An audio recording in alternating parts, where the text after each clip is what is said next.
In a small village by the edge of a thick forest, there lived a girl named Zara. She had dark hair that fell in waves down her back and bright, curious eyes that always seemed to be searching for something. Zara's sister, Maricon, was her best friend. They did everything together, played by the river, explored the woods and shared secrets in the moonlight. But one day, Maricon disappeared. Zara searched everywhere, calling her sister's name until her voice grew hoarse, but Maricon was nowhere to be found. The villagers said she'd wandered too far into the forest and got lost. Some even whispered that the forest had taken her, like it had done to others before. Zara refused to believe that Maricon was gone forever. She knew there was more to the story. One evening, as the sun set behind the trees, casting long shadows on the ground, Zara sat by the river they often played by. She noticed something strange. The river, which usually flowed swiftly downstream, seemed to be moving backward.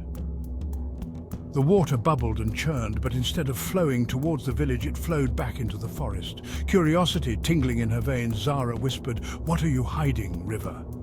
A faint voice echoed back, barely louder than the rustling leaves, "Maricon." Zara's heart raced.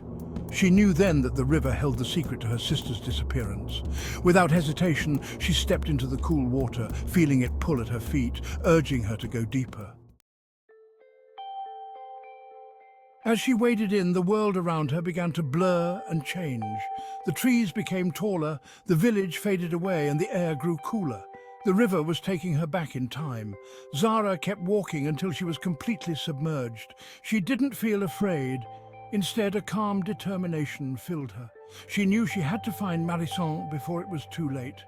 As she moved with the current, she saw flashes of the past. The river showed her memories. Children playing by the water, villagers fishing, and finally Maricon standing by the riverbank with a worried look on her face. "Maricon!" Zara called out, her voice carrying through the water. Maricon turned, her face lighting up with hope. "Zara, help me! I'm lost!"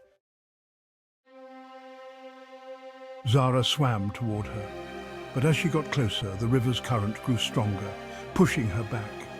She fought against it, but the harder she swam, the more the current resisted. "I won't let you go," Zara cried, tears mixing with the river's water. "I'll bring you home." Maricon's form began to fade, the water distorting her image. "Zara, hurry," she pleaded, her voice growing faint. "The river is erasing me." Zara's heart pounded. She knew she had to reach Maricon before the river's magic took her sister away forever. She focused all her strength on swimming forward, her arms cutting through the water with determination.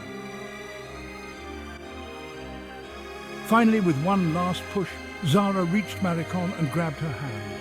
The moment their fingers touched, the river's current slowed, and the water around them became calm. "I've got you," Zara whispered, pulling Maricon close. Maricon smiled weakly, her body trembling. "I knew you'd find me." As they held onto each other, the river began to change direction. Slowly, it started flowing forward again, carrying the sisters toward the present. The journey felt long, but Zara never let go of Maricon's hand. When they finally reached the riverbank, the sun was rising, casting a warm, golden light on the water. Zara and Maricon climbed out, soaking wet but safe. The village was just as they remembered it, and the forest was no longer frightening. The sisters stood together, holding hands, grateful to be reunited. "Let's go home," Zara said softly. Maricon nodded, her eyes filled with tears of relief. "I'm so glad you found me." As they walked back to the village, Zara looked over her shoulder at the river, now flowing peacefully in the right direction.